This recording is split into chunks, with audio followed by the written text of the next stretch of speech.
all the tools in the Adobe Creative Cloud Suite, the number one tool that you should be spending your time learning and using is Adobe InDesign. And I know that sounds counterintuitive because everybody is trying to learn Photoshop. In fact, Photoshop I think is now a verb. Can you Photoshop that out? Can you Photoshop me into that picture?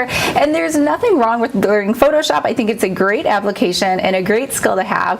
But if you're an online business owner, most likely you are not going to be a full-time graphic designer. However, I would argue that you are a full-time list builder. You are also a full-time client fulfillment person. You're trying to engage with your audience. You're trying to retain your audience. And the number one way to do that is through lead magnets, those digital freebies, profitable PDFs. I know everyone calls them something different. If you're an online business such as a coach or a blogger or anybody else, you might have a buying guide that you would like to present in a beautiful layout. You might have a workbook for your new clients. You might have a discovery call worksheet.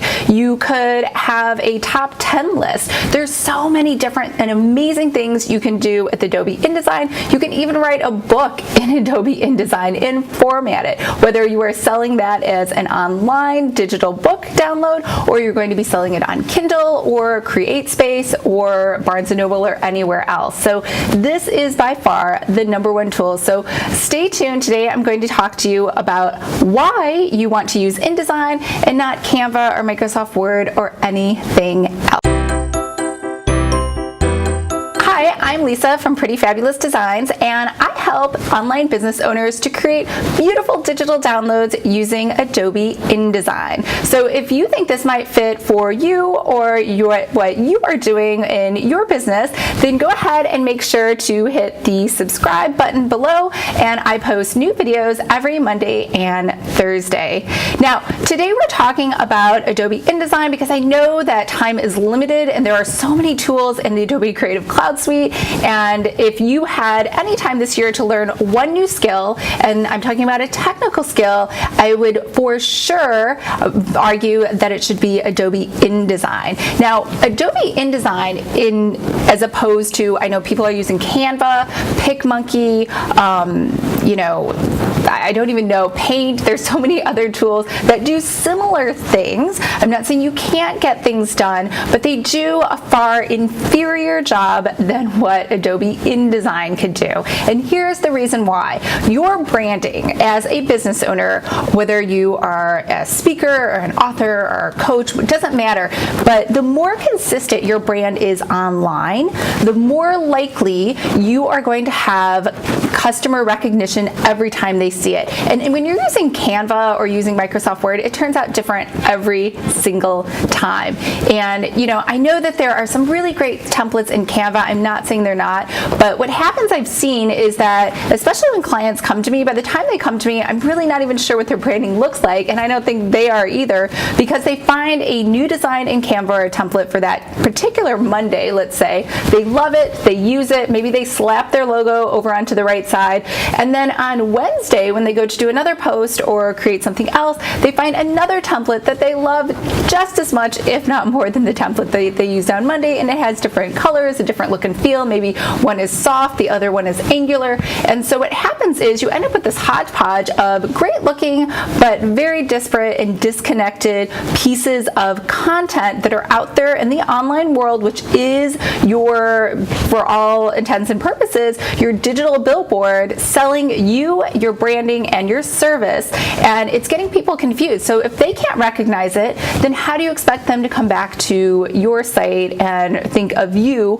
when they say need a dating coach, or they need a spiritual life coach or weight loss coach, or they need to buy some essential oils? According to Lucid Press, having a consistent brand has actually increased revenue by 23% for businesses than those that use Canva and Word and random things all the time, doing different things with their branding, or they're constantly doing rebrands.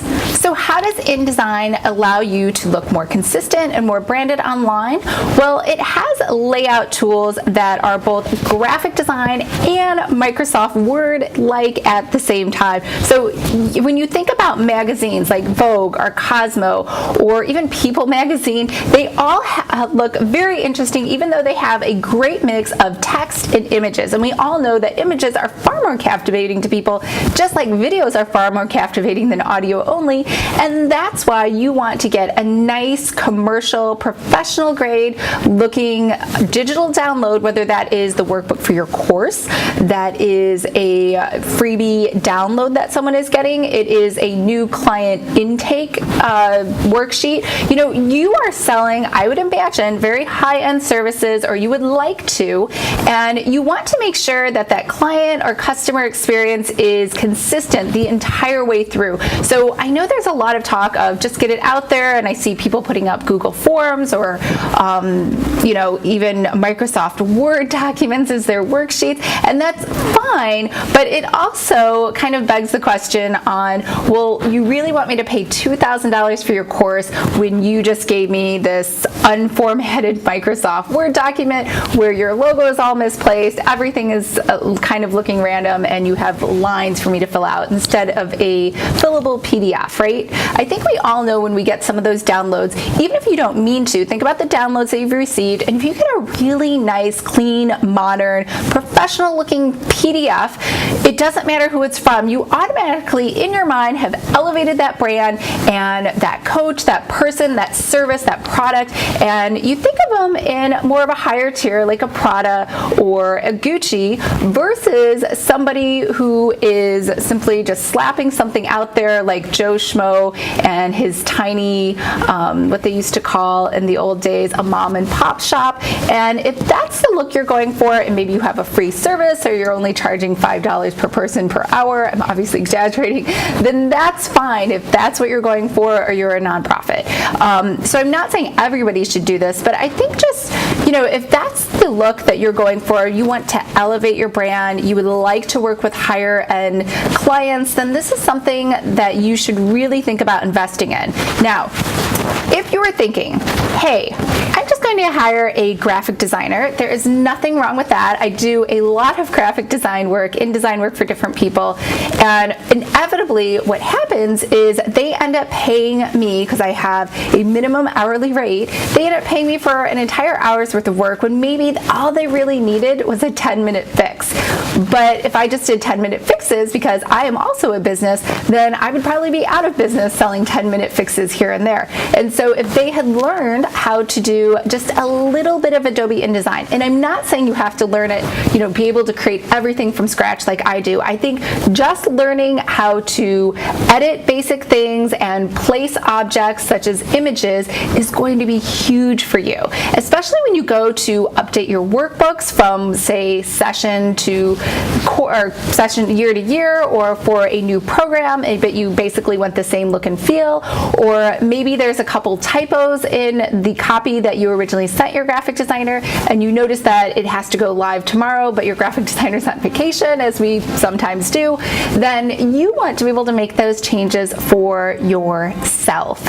So I think if you can think of two things. One, if you only have time to invest in one tool this year, I would make it Adobe InDesign, and I do have a free course, a Adobe InDesign 101 course that will teach you exactly what I'm telling you. It's going to teach you the basics. It is going to teach you how to edit documents, but not necessarily how to create your own from scratch. And then if you can also think about making sure that your branding is consistent. And I know this talk isn't about branding, but you know, it's going to be a huge waste of time and money, as I'm sure you found out when you send over copy or designs or a work for hire to a graphic designer, and then you decide to rebrand later. So, you know, if you have those two things going for you, you're going to save a lot of time. You're really going to up-level your business, and all you had to do was take a couple lessons in Adobe InDesign and invest in that tool. Now, I do have another video that talks about the costs of Adobe InDesign and how to download it. I will leave a link below, but I hope that was helpful, especially as you think about 2018 or whatever year you may be watching this and what to invest in. All right.